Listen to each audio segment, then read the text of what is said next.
성도 여러분 안녕하십니까? 행복한 안식일입니다. 예, 얼마나 이 안식일이 귀한지 모르겠습니다. 코로나로 이제 정말 더 사람들이 모이기 어려운 그런 상황들이 도래하고 있고 정부에서는 예배드리는 인원을 20명 정도로 제한하고 있습니다. 그래서 참 여러 가지로 불편하고 어려운 그런 상황이지만 그래도 여러분들을 볼 수 있고 이 예배를 송출할 수 있다는 것, 이것만 하더라도 얼마나 감사한 일인지 모르겠습니다. 있는 그 자리에서, 그 장소에서 특별히 예배를 구별하시고 하나님 주시는 그 말씀을 귀하게 들으면서 말씀 앞에 자신을 드리는 가운데 참된 예배를 이 안식일 어느 곳에 있든지 함께 말씀으로 같이 교제하며 하나님께 예배드렸으면 좋겠습니다. 오늘은 출애굽기 6장을 공부하도록 하겠습니다. 지난주에 5장을 공부했는데 5장에서 이 모세와 아론이 하나님의 명령을 바로에게 전하면서 이스라엘 백성들을 광야로 보내라는 명령을 전하였을 때 이 바로의 반응이 여호와가 누구간데 내게 그런 명령을 내리는가 하면서 더 강도 높은 노동을 시키는 명령이 반포되어집니다. 여러분 꼭 기억해야 될 게 이 영적 출애굽 운동이 영적 출애굽 운동, 마지막 때 재림 운동과 같이 연결되어져 있어요. 그래서 오늘 계속 공부하는 거 하나하나를 통해서 이 재림의 시대를 살고 있는 우리, 영적 출애굽을 기대하면서 하나님의 구원을 기다리고 있는 우리와 자꾸 형편을 비교하면서 공부를 해야 됩니다. 근데 제가 부조화 선지자를 쭉 읽고 있는 중에 성경에 나오지 않는 이런 내용이 나옵니다. 그들에 대한 소식과 저희가 하나님 백성들을 선동한다고 하는 소식이 벌써 왕의 귀에 들어갔다. 그러니까 모세와 아론이 왕을 방문하기 전에 이미 이 소식을 바로가 들었어요. 예.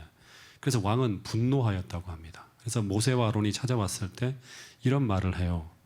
모세와 아론아, 너희가 어찌하여 백성으로 역사를 쉬게 하느냐? 가서 너희의 역사나 하라.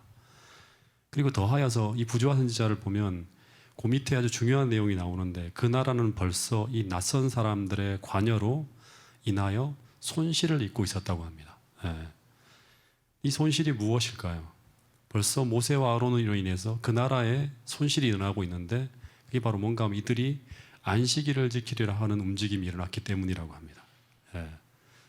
그러니까 출애굽기 16장에 안식일에 대한 계명을 처음 배운 게 아니라 이들은 이전부터 알고 있었고 그걸 지키지 못하고 있는 상태에 있었고 이 계명이 무너져 있었다고 하는 걸 알 수 있죠. 이스라엘 백성들은 속박 중에 있는 동안 어느 정도 하나님의 율법에 관한 지식을 잊어버리고 그 교훈에서 떠나 있었다. 교훈에서 떠나 있었어요. 애굽의 속박에 있는 동안 율법을 잊어버렸어요. 먹고 살기가 너무 바쁘고 생존이 힘들다 보니까 하나님 율법에 대한 것들이 이제 잊어버리는 상태로 들어갑니다. 그러면서 전반적으로 안식일은 무시되었고 안식일을 지키지 않는 일들이 빈번하게 나타나는 거예요. 그리고 그들의 감독의 가혹함이 안식일 준수를 사실상 불가능하게 만들었다. 그래서 거의 모든 사람들이 안식일을 못 지키는 형편이 되는 거예요. 그런데 모세의 등장으로 이제 모세가 이런 가르침을 전하였겠죠. 뭐라고 하는가 하면 하나님을 순종하는 일이 구원의 첫째 조건이라는 것을 백성들에게 보여주었더니 그들은 이제 안식일을 지키기 위한 운동이 일어나게 돼요. 예. 다시 말해서 하나님께로 돌아가려는 개혁 운동이 막 펼쳐지는 거예요. 그래서 안식일을 쉬어야 한다고 하나님께 예배해야 한다고 하는 요구가 그 패장들에게 이제 요구되기 시작했겠죠. 우리 하나님 백성이고 안식일을 지켜야 됩니다. 그러자 왕이 대노하며 이것은 이스라엘 백성이 그를 섬기는 일에 대한 반역을 기도하는 것이라고 하면서 의심하기 시작했다고 합니다. 그러면서 왕은 그들에게 위험한 계책을 꾸밀 시간적 여유를 주지 않기로 결심하고 그들을 더 압박하고 그들의 독립정신을 말살시킬 조치를 취하기 시작했는데 그것이 바로 뭐예요? 집도 주지 않고 벽돌을 이전과 동일하게 양을 만들려고 하는 거예요. 그렇지 않으면 먹을 것을 안 주던가 막 그렇게 하겠죠. 그러니까 우리가 하나님의 계명으로 돌아가려고 몸부림치면 처음엔 어떤 일이 온다? 더 큰 고난이 닥쳐오는 거예요. 더 큰 어려움이 일시적으로 오는 거예요. 그것을 참고 견뎌야 되는 거예요. 그래서 이 모세의 이 해방 운동은 온 이스라엘에 있는 이제 온 나라에 있는 이스라엘 백성들에게 이제 해방을 이제 주기 위해서 운동을 벌였는데, 근데 해방이 오기 전에 먼저 뭐가 왔어요? 이제 해방을 위해서 하나님이 주시는 구원을 기대하면서 어디로 나갔어요? 순종했더니 순종의 결과가 뭐로 왔어요?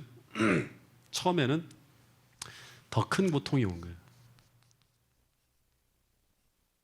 예상치 못한 어려움이 닥쳐온 거죠. 우리도 그러죠. 안식일을 지키려고 하고 뭔가 어떤 하나님께로 돌아가려고 할 때 일시적으로 그것을 막는 어려움들이 닥쳐오는 거예요. 그래서 이 모세와 아론이 가지고 온 그 메시지 때문에, 그 구원의 메시지 때문에 그들은 그 고통에서 놓여나서 해방의 날이 올 것을 기대했는데, 그런데 이 모세와 아론이 가지고 있는 이 메시지 때문에 오히려 더 큰 고통이 몰려오는 거예요. 그래서 어떤 일이 벌어지는가 하면 모세는 이 비난을 듣고 크게 고민하는 거예요. 아니, 왜 이런 일이 벌어졌을까? 예. 이제 이 바로가 이렇게 할 거는 알았지만 이 백성들이 막 자기를 이제 비난하는 거예요. 백성들의 고통은 점점 더 심해졌다. 노인들과 젊은이들의 절망적인 부르짖음이 온 나라에 배알이 쳤고, 그러니까 살 수 없는 상황이 막 되는 거예요. 이제 막 견딜 수 없는 일들이 벌어지는 거예요. 그나마 조금씩 버텼다가 모든 사람들은 연합하여 그들의 상태가 비참해진 것은 누구 때문이다? 예, 이 모세 때문이다. 예. 이 모세가 구원자가 아니라 뭐가 된 거예요? 그들을 더 어려움에 빠뜨린 장본인이 되었다고 하는.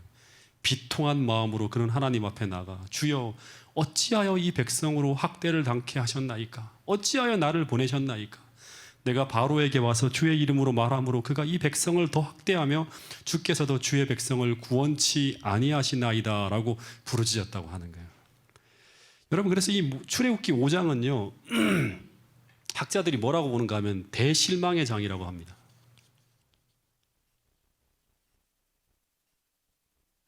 출애굽기 5장. 네. 이스라엘 백성들이 모세의 말을 듣고 그가 행한 표적을 보니까 와, 하나님이 진짜 함께 모세와 함께한 것 같아요. 그래서 하나님께서 자기 백성들을 돌아보신 것에 대해 감사하며 머리 숙여 하나님께 경배하였다고 하는 얘기가 이제 우리 그 전장에 나왔죠. 그런데 하나님이 그들을 돌아보시고 이제 모세를 통해 그들을 찾아오셨다고 하는데, 근데 모세가 바로를 찾아가서 하나님을 섬기기 위해 애굽을 떠나야겠다는 말을 했을 때 이 모세가 바로가 노를 바라는데 하나님이 가만히 두는 거예요. 이 바로가 더 큰 어려움을 이스라엘 백성들에 가하는데 하나님이 그 어려움을 막지 않고 침묵하고 있는 거예요. 하나님께 경배하고 그 말씀을 받아들였음에도 불구하고 이런 일이 펼쳐지니까 이스라엘 백성들이 이런 상황에서 어떻게 될까요? 더 큰 고통이 오니까 그들의 믿음이 시험되어지겠죠. 흔들림이 찾아온 거예요.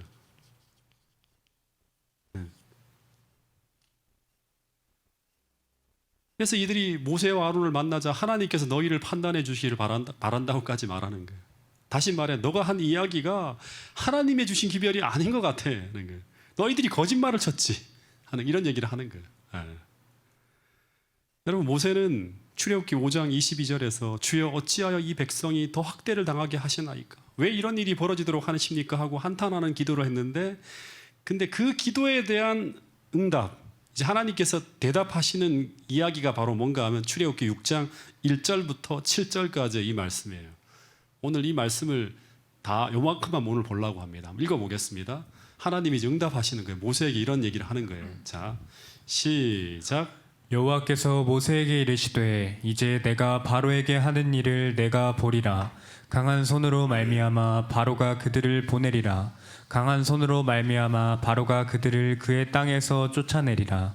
하나님이 모세에게 말씀하여 이르시되 나는 여호와이니라.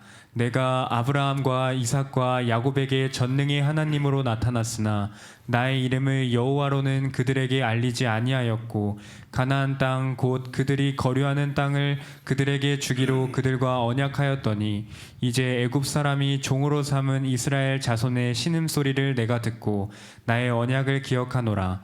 그러므로 이스라엘 자손에게 말하기를 나는 여호와라. 내가 애굽 사람의 무거운 짐 밑에서 너희를 빼내며 그들의 노역에서 너희를 건지며 편팔과 여러 큰 심판들로서 너희를 속량하여 너희를 내 백성으로 삼고 나는 너희의 하나님이 되리니 나는 애굽의 사람의 무거운 짐 밑에서 너희를 빼낸 너희의 하나님 여호와인 줄을 너희가 알지라. 예. 그러니까 모세가 막 아주 절박한 상황 속에서 하나님께 아주 간절하게 기도하는 거예요. 하나님, 어떻게 이런 일이 벌어집니까? 살려주세요. 다 죽습니다. 하나님, 더 환란이 지속되면 다 죽습니다. 살려주세요 하고 막 기도할 때 하나님의 응답이 이제 오는 거예요. 하나님은 먼저 모세에게 어떤 말씀을 하셨는가 하면 이제라고 하는 거예요. 이제 타이밍이 딱 된 거예요. 하나님이 이제 언제까지? 이제 지금이라고 하는 거예요. 이제 내가 바로에게 하는 일을 네가 볼 것이다. 그 일이 어떤 일인가 하면 하나님께서 바로에게 어떻게 하신다? 예. 여기 강한 손을 더하실 것이라고 하는 말이에요.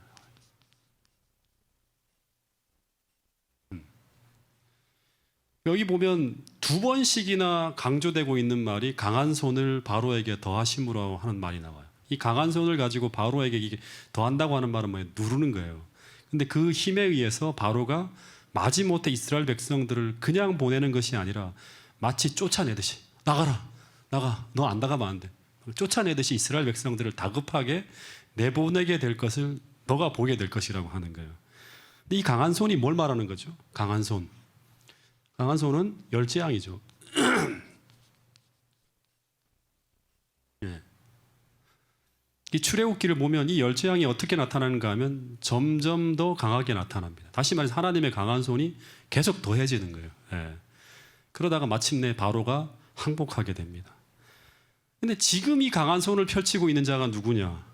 예, 지금은 여기 있는 강한 손을 하나님이 주신다 했는데 지금 강한 손을 펼치고 있는 자는 누구인가 하면 지금 바로예요. 바로.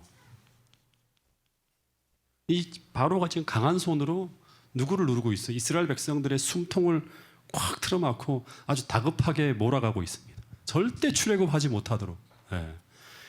그 이스라엘 백성들은 전과 다름없이 이 벽돌을 구워야 될 뿐 아니라 집까지 주워야 되는 어떤 그런 이 노역에 지금 막 처해 있는 처지. 그리고 이 바로의 절대적인 명령을 거부할 수 있는 사람은 아무도 없어요. 그보다 더 힘이 강한 사람이 나타나야 되는데 아무도 없는 거예요. 근데 하나님 말씀하시기를 이 바로의 위에서, 이 바로가 최고인 줄 알았는데 이 바로의 위에서 더 크고 더 강한 손을 펼쳐서 바로가 이스라엘을 내려누르는 것보다 더 강한 손으로 그 이상으로 이 바로를 내려누를 것이라고 말씀하고 있는 거예요. 그래서 이스라엘 백성들을 도저히 내보내지 않고는 견딜 수 없는 상황을 만드실 것이라고 하는 거예요. 근데 이것을 뭐하라? 믿으라고 하는 거예요. 네. 근데 우리가 이 말씀을 통해 하나 깨달아야 되는 것이 있는데 그것은 바로 우리를 둘러싸고 있는 환경이 열악하고 어두울수록 하나님의 능력이 거기에 비례해서 더 강해질 것이라고 하는 것을 믿어야 돼요. 여러분, 이것이 믿음이고 신앙이에요. 이것을 믿고 우리는 버텨내는 거예요. 이 잠시 잠깐의 상황을 버텨내지 못하면 어떻게 돼요? 하나님의 구원을 볼 수 없다고 하는 거예요. 근데 이 모세는 이 이야기를 이미 시내산에서 어느 정도 들었어요. 바로가 쉽게 너희를 내보내지 않고 하나님의 손이 그를 내리누르는 일이 있은 후에 너를 보내게 주게 될 것이라고 하는 이야기를 들었어요. 근데 하나님은 모세가 기도할 때 또다시 나타나셔서 이 말씀을 더 구체적으로 들려주고 있어요. 또 들려주고 있는 거예요. 네. 근데 이것은 무엇을 의미하는가 하면 우리는 들었던 말씀을 우리는 또 들어야 될까요? 또 들어야 될까요? 우리가 재림에 대한 설교와 예언의 말씀을 어떻게 하죠? 또 듣고 또 듣고 또 듣고 하는 거와 마찬가지예요. 특별히 어려운 시기에는 그 상황에 맞는 그 말씀을 계속 기억해내야 돼요. 막 절박하고 힘들 때는 그 말씀이 계속 우리의 마음속에 떠올라야 돼요. 그래서 하나님은 우리가 기도할 때 하나님께서는 때때로 그 상황을 변화시켜 주시기도 하지만 때때로 그 상황을 극복할 수 있는 힘을 주시는데 그 방법으로 하나님께서 하시는 일이 무엇인가 하면 말씀을 보내어서 우리에게 힘과 용기를 주신다고 하는 거예요. 여러분 기억해야 돼요. 네. 그래서 요한복음 14장 26절에 보면 요한복음 14장 26절에 보면 성령께서 하시는 일 중에 이게 성령께서 하시는 일, 이 이야기를 요한복음 14장 이야기는 배경이 뭔가 하면 주님이 승천하시고 난 후에 이제 이 땅에 막 박해가 몰아칠 때 제자들에게 말씀하시는 거예요. 그때 절실하게 너희를 도와주기 위해서 누가 가는가 하면 보혜사 성령 하나님이 가시는데 어떻게 하는가 하면 예수님께서 말씀하신 모든 것을, 내가 이야기한 모든 것을 우리에게 생각나게 하신다고 하는, 그 말씀을 기억나게 하는 거예요. 그러면서 요한복음 16장 13절에 보면 그 성령 하나님께서는 계속 우리를 붙들어 주사 우리로 진리의 말씀 가운데로 인도하신다고 하는 거예요. 그래서 우리는 역경 속에서도 말씀을 붙들고 계속 가는 거예요. 여러분, 그래서 우리가 급하면 급할수록, 힘들면 힘들수록 뭐를 들어야 된다? 하나님 말씀을 들어야 되는 거예요. 예. 우리 교회 성도님들이 지금 고난 중에서 질병석에서 계속 말씀을 틀고 그 말씀을 붙들고 이겨내는 것처럼 계속 말씀을 들어야 돼요. 여러분, 이것이 바로 우리가 좌절하고 쓰러지고 무너질 때 하나님께서 우리를 고치시고 일으켜 세우시고 우리를 구원하는 방법이라고 성경은 일관되게 이야기하고 있다는 사실을 기억하시기 바랍니다. 시편 107편 20절에 이런 말씀이 있어요. 같이 한번 읽어보겠습니다. 시작. 저가 그 말씀을 보내어 저희를 고치사 위경에서 건지시는 도다. 저가 하나님 말씀을 보내어서 저희를 고치시고, 그러니까 무너지고 쓰러지고 좌절되어진 우리의 마음을 다시금 회복시켜 주시고, 그리고 어떻게 하신다? 위경에서, 위험한 지경에서 우리를 어떻게 한다? 건져내신다고 하는 거예요. 여러분, 옛날 청교도들이 즐겨 사용했던 고백 중에 하나가 인간의 극한 상황은 언제나 하나님의 기회라는 말이 있대요. 인간의 극한 상황은, 궁지는 하나님의 기회라고 하는 거죠. 이 말은 나의 가장 어두운 궁지의 상황은 언제나 하나님의 능력이 나타날 기회라고 말하고 있는 거예요. 여러분, 그래서 때때로 하나님은 우리가 절망적인 상황 가운데 빠져들어갈 때 때때로 그것을 그대로 허용하시기도 합니다.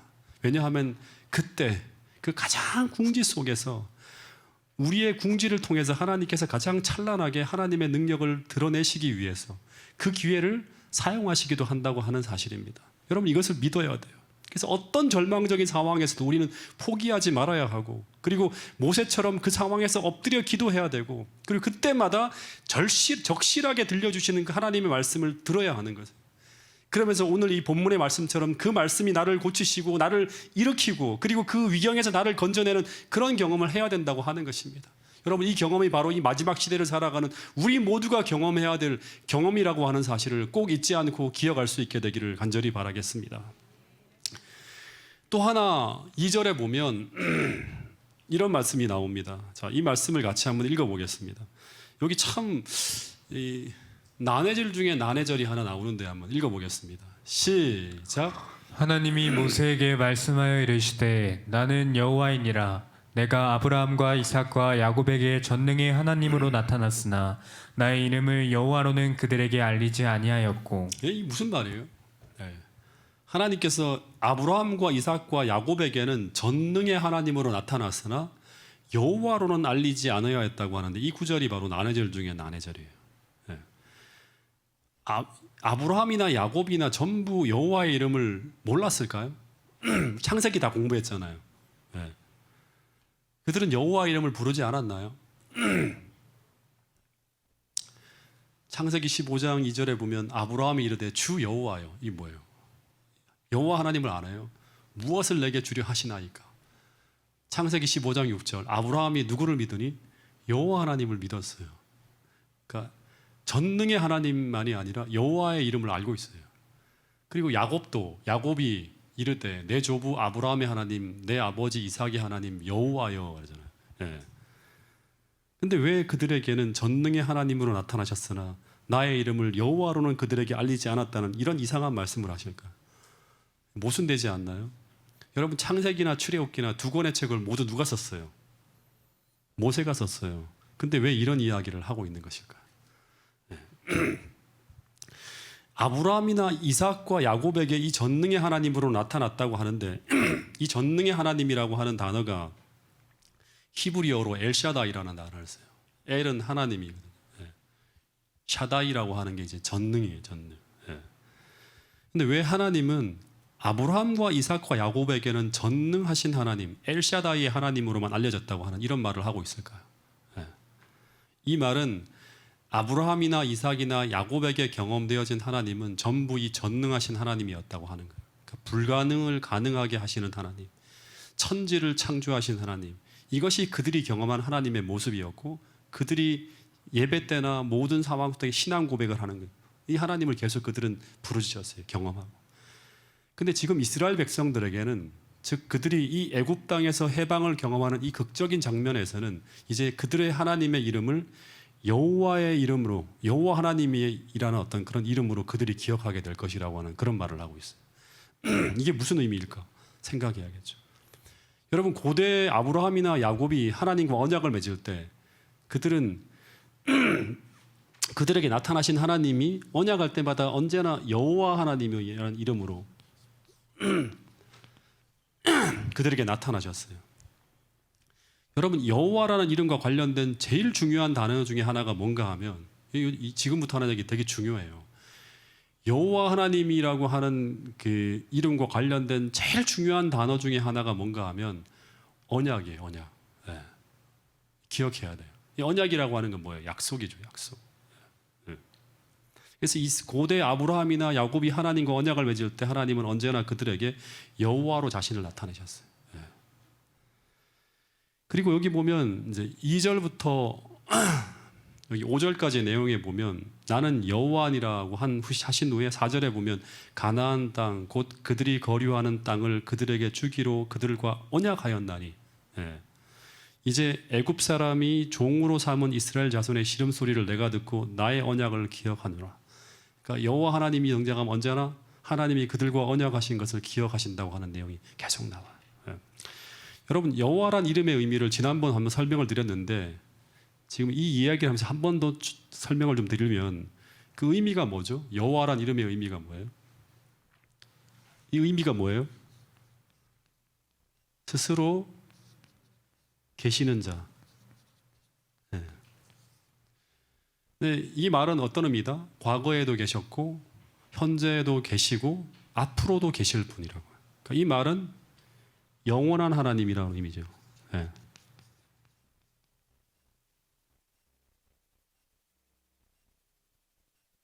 영원하신 하나님이라는 얘기예요. 예. 근데 이 단어의 의미가 단지 시간적인 영원성만을 강조하신 것이 아니라 그분은 영원하시기 때문에 과거에 한 번 무엇을 약속하셨으면 어떻게 하신다? 잊지 않고 반드시 기억하노라. 기억하신다고 하는 건 뭐예요? 기억하시기 때문에 어떻게 하신다? 성취하신다고 하는 거예요. 기억하신다고 하는 말은 뭐냐 하면 기억하시기 때문에 성취하신다고 하는 거예요. 네.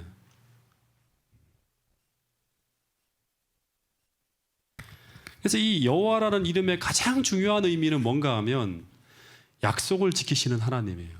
네. 약속을 지키시는 하나님, 언약을 지키시는 하나님, 더 구체적으로 말하면 약속을 지키시는 일에 성실하신 하나님이라고 하는 거예요. 네. 이게 여호와라는 이름 속에 담겨 있는 거예요. 그래서 이스라엘 백성들이 애굽에서 종살이하면서 하나님의 약속을 기억하며 부르짖고 있을 때 그때 하나님은 나타나셔서 뭐라고 하시는가 하면 이제 사람들은 나를 과거에 전능하신 하나님으로 기억할 뿐 아니라 능력 있는 하나님으로 기억할 뿐만 아니라 이제 나를 여호와 하나님으로 기억할 것이다 라고 하는 이 말은 뭔가 하면 약속을 지키시는 하나님이시라는 것을 알게 될 것이라고 말씀하고 있는 거예요. 네. 다시 말하면 과거 아브라함이나 이삭이나 야곱이나 요셉은 여호와 하나님과 맺은 그 언약이 성취되어지는 엄청난 구원을 보지 못하고 단지 언약만 맺었기 때문에 여호와라는 이름이 가지는 그 의미에는 생소했을 것이라고 하는 거예요. 네. 다시 말해서 그들은 여호와라는 이름을 알고 있었지만 그러나 그 이름이 자기들에게 어떤 의미를 가지는지 또 그 약속하신 것을 이루기 위해 얼마나 엄청난 능력이 펼쳐지는지 다 알지는 못하는 거예요. 개인적인 약속에 대한 것들만 알고 있지만, 다시 말해서 하나님의 약속이 이루어지기 위해서 어떤 상황 속에 이제 들어가잖아요, 그죠? 모든 것이 가로막히고 모든 것이 불가능해 보여도 아무리 오랜 시간이 지나갔어도 그 약속하신 것을 반드시 이루시는 하나님을 그들은 출애굽의 역사를 통해서는 보지 못했다고 하는 거예요. 근데 여호와 하나님께서 유감없이 나타나시는 순간이 언제부터인가 하면 바로 족장들의 생애를 통해서가 아니라 그 아브라함에게부터 약속하셨던 그 엄청난 약속이 이루어질 때 어디에서? 출애굽의 어마어마한 역사를 통해서 이제 나타난다고 하는 것입니다. 여러분, 그래서 하나님이 이제라고 얘기하는 거예요. 출애굽기 6장에서 이제라고 하는 거예요. 이제 내 이름을 전능하신 하나님일 뿐 아니라 사람들이 나를 어떤 하나님으로 본다? 언약하신 것은 반드시 지키시는 하나님. 400년 전에 수많은 사람들에게 대대로 약속하신 그 약속을 이루신다고 하는 거예요. 그 여호와 하나님으로 이제 그 하나님을 기억할 것이라고 하는 거예요. 당시 이스라엘 백성들에게 약속 중에 최고의 약속은 그들을 애굽에서 구출하여 가나안 땅으로 데리고 가시는 거예요. 그 약속을 위해서 계속 그들이 믿고 바라고 그 약속을 붙들고 부르짖고 있는 거예요. 근데 그 약속이 이루어지기 위해 그 능력이 나타날 때 그때 모든 이스라엘 백성들은 여호와 하나님의 이름에 담긴 그 신실함을 깨닫게 될 것이라고 하고 있는 것입니다. 여러분, 마찬가지로 하나님은 신약의 하나님의 백성들에게 주어진 그 모든 약속 중에 최고의 약속을 지금 우리에게 약속하셨어요. 그게 바로 뭐예요? 재림의 약속이죠. 예수님은 다시 오실 것을 우리와 약속하셨어요. 그 약속을 에녹에게서부터 모든 믿음의 선조와 계속 약속해 오셨고, 심지어 신약 성경 곳곳에 수도 없이 기록해 놓았어요. 그리고 주님께서 친히 승천하실 때 제자들에게 구두로서 약속을 하셨어요. 근데 그 약속을 이루시기 위해 이제 모자라서 그 약속을 지키시는 여호와 하나님의 그 능력이 또 한 번 나타날 것이라고 하는 거예요. 그때 모든 하나님의 백성들은 여호와의 이름에 담기는 그 언약의 신실함과 그 약속을 이루기 위해 하나님의 그 놀라운 능력이 또 한 번 뚜렷하게 펼쳐지는 것을 목도하게 될 것이라고 성경은 이야기하고 있습니다. 그 약속을 믿는 사람들이 바로 누구다? 바로 참 그리스도인, 여자의 남은 무리, 바로 오늘 우리들이라고 하는 사실을 잊지 않게 되기를 간절히 바라겠습니다. 여러분, 이제 구원이라고 하는 것, 마지막으로 이 한 내용만 조금 더 다루고 마치도록 하겠습니다.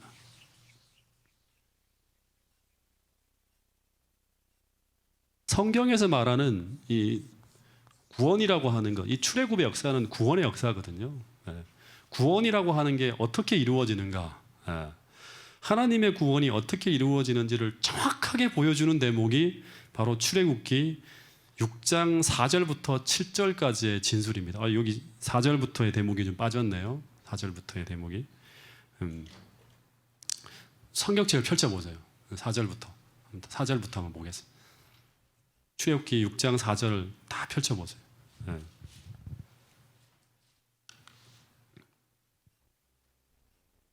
다 펼치셨나요? 6장 4절.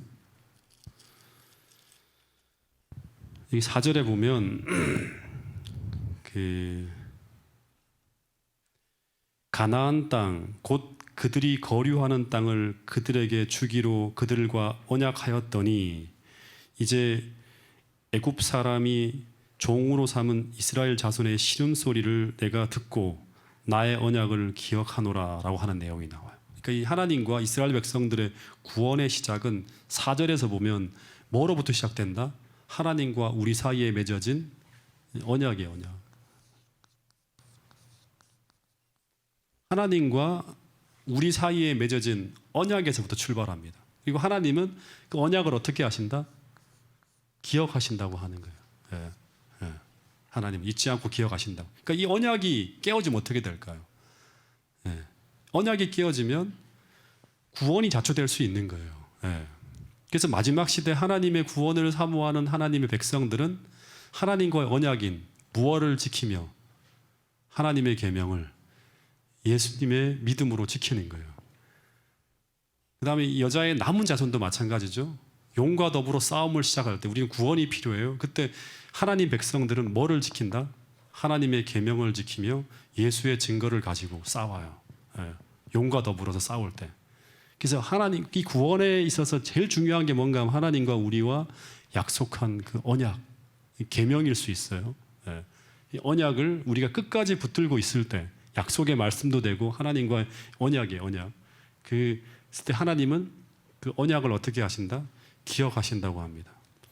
그리고 5절에 보면 이 이스라엘 백성들이 그 약속하는 때가 찼는데도 불구하고 그들은 지금 애굽 종살이에 시달리면서 막 고통을 당하고 있어요. 막 구원이 필요한 상황이 있을 때 그때 그들이 어떻게 하는 거예요?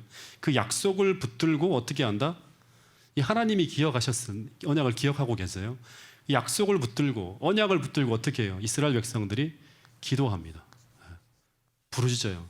그러니까 마지막 때 우리도 똑같이 하나님의 약속을 붙들고 언약 하에서 언약 속에 살면서 하나님의 계명을 지키며 예수의 믿음을 붙들고 살아가는 사람들이 언약을 붙들고 어떻게 하나님께 기도하는 거예요.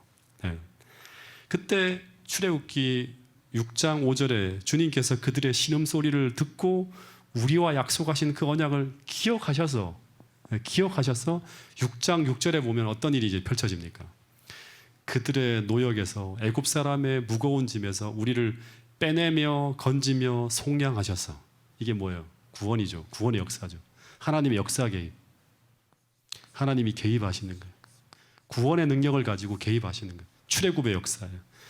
빼내며 건지며 속량하셔서. 그 다음 7절은 같이 한번 읽어보겠습니다. 7절 시작.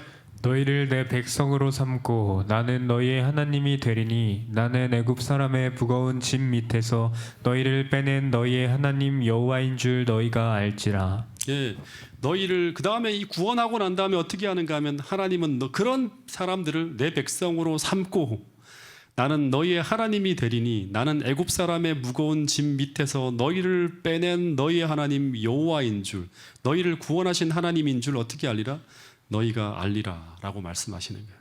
예. 이것을 아는 것, 이것을 체험하고 이것을 경험으로 아는 것을 가지고 기독교의 구원이라고 하고 그것을 체험함으로 믿게 되는 것, 이것이 바로 기독교 신앙의 극치요 절정이에요. 예. 약속으로만 아는 것이 아니라 실제로 체험으로 경험하는 거예요. 여러분, 이 장엄한 역사가 이제 애굽에서 펼쳐지려고 하는 거예요. 하나님은 또 한 번 약속하는 거예요. 이런 사람들이 내 백성이다. 그들을 이끌고 어디로 간다? 가나안으로 간다고 하는 거예요. 그들을 이끌고 그 구원을 받은 사람들을 이끌고 어디로 간다? 가나안으로 데리고 간다고 하는 거예요. 내 백성으로 삼고. 여러분, 이 출애굽의 역사는 하나님의 역사 가운데 가장 찬란한 역사예요. 성경을 보면 항상 출애굽의 역사를 시편이든 모든 역사서에 보면 다 등장해요. 예. 여러분, 이 출애굽의 역사는 그동안의 모든 희미했던 것들이 다 확연하게 드러나는 역사가 출애굽의 역사예요. 창세기의 모든 예언과 약속과 언약이 다 현실에서 성취되어지고 드러나며 나타나는 역사가 바로 출애굽의 역사예요.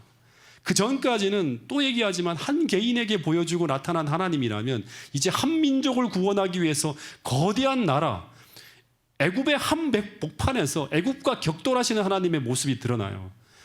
온 세상이 다 목격하는 가운데 하나님의 영광스러운 구원의 역사가 펼쳐지는 거예요. 모든 잡신들을 다 초토화시키고 그 다 거짓을 드러내면서 하나님이 어떠한 분인지를 다 드러내는 역사가 뭐냐 그러면 출애굽의 역사예요. 예. 여러분, 마찬가지로 이제 머지않아서 우리를 이 땅에 또다시 구원하러 오시겠다고 약속하신 그 언약하신 때가 임박해 오고 있다고 하는 사실이에요. 예. 이 지구를 구원하기 위해서, 하나님 백성들을 구원하기 위해서 그 약속하신 그 언약하신 때가 도래하고 있다고 하는 사실을 우리 기억해야 돼요. 그때 전 성경의 역사를 통해서 예언되어졌던 모든 약속과 언약이 다 현실에서 성취되고 드러나며 나타나는 그런 역사가 바로 영적 출애굽의 역사가 바로 재림의 사건을 통해 나타난다고 하는 거예요. 여러분, 그것이 임박해 오고 있다고 하는 사실을 기억해야 돼요. 그때 모든 희미하게 보이던 모든 것들이 이게 진짜일까? 한 개인에게 들려주던 그런 한 개인, 크게는 한 나라를 통해 역사하셨던 그 사건이 이제는 온 세상에 펼쳐지는 거예요. 다시 말해서 하나님의 구원의 역사가 온 세상이 다 주목하고 목도할 수 있도록 다 확연하게 드러나는 때가 도래하게 된다고 하는 거예요. 여러분, 이게 바로 어마어마한 사건이 바로 재림의 사건이라고 하는 거예요. 여러분, 출애굽의 역사가 펼쳐질 때 모든 족속들이 다 간담이 서늘해지고 하나님이 어떠한 분인지를 다 목도하게 되는 거예요. 여러분, 그래서 그 날을 기다리고 있는 사람들, 그 사람들이 바로 오늘 우리들이라고 하는 사실을 기억하시고 오늘 우리도 이 재림의 약속을 기억하며 그 언약을 붙들고 고난 속에서도 부르짖으며 그 영광스러운 구원의 역사를 기다릴 수 있어야 된다고 하는 사실을 잊지 않게 되기를 간절히 바라겠습니다.